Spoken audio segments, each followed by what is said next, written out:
views expressed on the following program are those of the host and not necessarily those of staff, management, or ownership. Arizona, this is Brother Mike. I'm back on the radio. Welcome, HardcoreChristianity.com. Today's Bible study.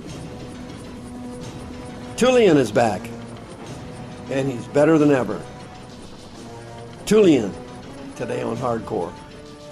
Hey, will you call somebody and tell them about the radio program's on? This is going to be a good radio program for people who have issues with lust. This is Brother Mike. I'm the professional counselor at the Arizona Deliverance Center in Central Phoenix. We're on 15th Avenue, just south of Osborne Road in the heart of Maricopa County, Arizona, in downtown Phoenix. The website has all of our ministry services. We have 2 live services every week, Thursday night, Friday night, 7 o'clock. Preaching, healing, teaching, and deliverance at both services. I teach on Friday nights for my radio listeners. On the website, you can join our Facebook page or our YouTube teaching channel. You can send us another donation on the PayPal button. By the way, once again, thank you so much for the Healing House. It's been completely renovated. We are now up and running, and people are being delivered from demons from out of state as I'm speaking to you. The place is running beautifully, and I thank you for all the money you donated and for your kindness. And thank you for sending Sister Karen some real estate referrals. She's on page 1 of the website. She'll be happy to sell your home for you with honesty and integrity. Thank you for your kindness. We appreciate it extremely. Tullion is back. A few months ago, strike that, it was last year, more than a few months ago, it was a little over a year ago, I did a radio program on a pastor of a Presbyterian church in Florida. His name was Tullion. His last name sounds Russian, and I can't pronounce it, but I think it's Chivijan. That's just a guess, Chivijan. But anyway, he's the grandson of the legendary evangelist Billy Graham. And I went over what happened to him. He had had an affair. He got caught. He was married and had kids. The whole thing blew up like a pipe bomb at the church. And of course, he resigned, and then he filed for divorce from his wife. Then the Presbyterian denomination stripped him of his credentials and so on. Then the guy kind of faded into oblivion. He went into a long period of despair. He got married again, and he's resurfaced. And I wanted to share this with you because it kind of shows you, as the Bible says, whatsoever a man sows, that shall he also reap. And I wanted to show you how people come back from these tragedies. Here's the article. It says, Tullion Chivijan, the grandson of well-known evangelist Billy Graham, is openly regretting his transgressions 2 years after he lost his church and wife to an adultery scandal. In a recent blog post on his website, Tullion admitted he selfishly wrecked his life and the lives of many others. Although now remarried, he wanted to get the record straight. Quote, whatever bad stuff you may have read about me or heard about me, if it's true or false, this I can tell you for sure, he said, I am way worse than anybody knows. In fact, I'm certain that if all my sins of thought, word, and deed over the last 4 decades were broadcast universally, the only person who would still love me is Jesus. And during my darkest despair, I started to question even that. All right. A little aside here for Tullion. If that happened to all of us, we'd be in the same boat. I mean, can you imagine that? This is the concept of the thoughts the spirit of heaviness puts into people's mind. These are the thoughts they put into the person's mind. The spirit of heaviness. It's a demon that has tremendous powers to cause clinical depression. I see this demon on a weekly basis in my counseling practice. The spirit of heaviness is sweeping the country like you can't conceive nor believe. Depression is now the #1 illness in the United States and America, far outstripping heart disease and cancer. Depression is head and shoulders number one, by far, number one illness in the United States. It says in the article, he stepped down last summer from his position as pastor of Coral Ridge Presbyterian Church in Fort Lauderdale, Florida, after admitting to an extramarital affair. At the time, he also filed for divorce from his now ex-wife, Kim, and South Florida Presbytery stripped him of his credentials. Okay, that's a quote from a previous article. Then he goes, in his blog, he then says, the consequences of his actions are omnipresent, and his sin has damaged everything and everyone around him. Quote, there isn't a day that goes by when I'm not reminded in some way of what I've done and the damage I've caused. The 45-year-old recalled recently visiting a Barnes & Noble bookstore and spotted his name on a book of a young author who asked him to endorse his book because of the value it would bring to his writing. Quote, there I was, my name sticking out like a discrediting blemish on his hard work. I felt just sick, he loathed.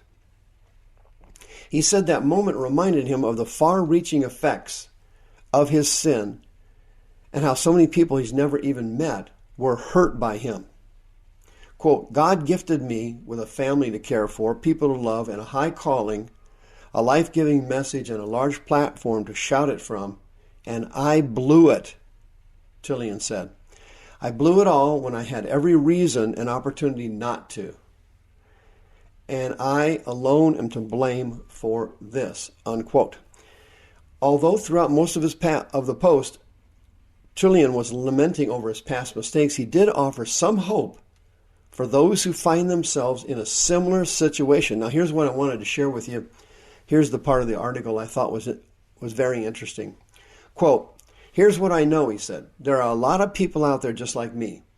People who live with guilt and shame and regret and sadness because of what they've done or failed to do. People who would do anything to go back in time and make different choices but are presently plagued by the realization that they can't. Now here you see in this part of the article the spirit of heaviness.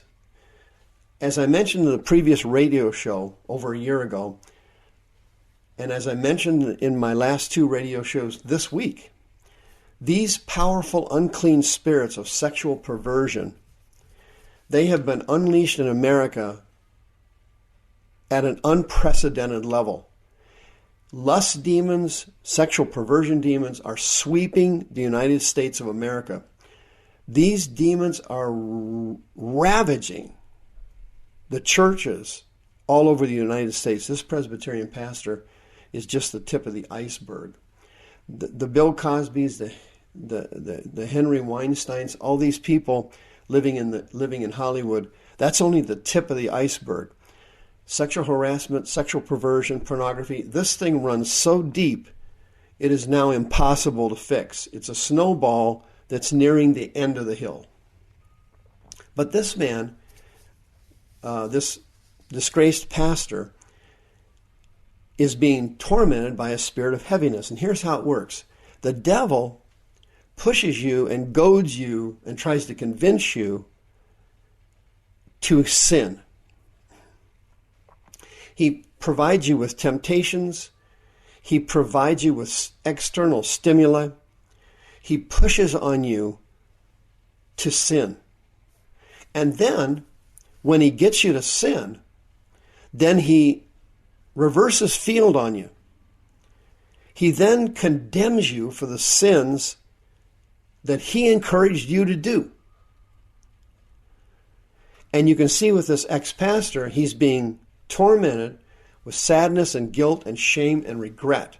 That is part of the great skill of the spirit of heaviness. He's mentioned in the book of Isaiah. The demons push you to sin, and then after you've done it, they turn around immediately and start condemning you with guilt and shame.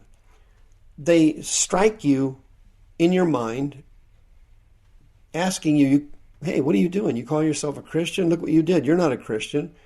You're a failure. You're a loser. All you've done is hurt people. And what this spirit does, the spirit of heaviness, jumps on people after they've sinned. The other spirits, the lust spirit, got this man to throw his ministry away and sent him a woman to have an affair with. It was a pre-planned setup. That woman that he had sex with was a plant of Satan. And that's exactly what's happened to you. The devil has put people in your life who are plants. They're plants designed to destroy you. These things are set up to trick you to sin and then condemn you for it, to strip you of your destiny and your call from God. This kind of thing happens all the time. In the Church of God, at the mega church, at the Lutheran, the Episcopal, the Pentecostal churches, these lust demons are rampant. They're everywhere. There's adultery going on everywhere in Protestant churches. There's sexual perversion going on everywhere in Catholic churches. It's prolific. And the way the devil keeps it going is he tempts you to sin. He gets you to enjoy the pleasures of sin for a season. Then he condemns you for doing it and brings shame and guilt and regret and despair into your soul. And your soul is where your emotions come out of. He pounds you down for doing the very thing he told you to do. He set it up. He sent you somebody at work. Do you remember that time you had an office affair? You were going through a bad period at home with your spouse, and all of a sudden, there he is. There she is. The devil set it up. It was a plant. Saints of God, listen to me. The devil has this kind of power. He is a master psychiatrist. He knows you better than you know yourself. He sets you up for a beating. Then he condemns you. For doing it. Now, this Presbyterian church is deceived about deliverance and the glorious gospel of Christ. They don't know it's available. This would have never happened had that pastor gone through deliverance before he got into the ministry, which is always God's plan. If you have a plant in your life and you've been tricked into sinning and you are soaked with shame and guilt and despair and regrets from the spirit of heaviness, the spirit of depression and shame, you can be delivered Thursday night at 7 o'clock, Friday night at 7 o'clock. We're willing, ready, and able to help you at the Arizona Deliverance Center. You don't need to live like this anymore.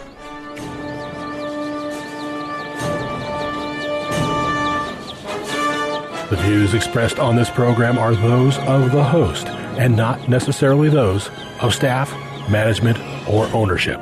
This program was sponsored by Michael W. Smith.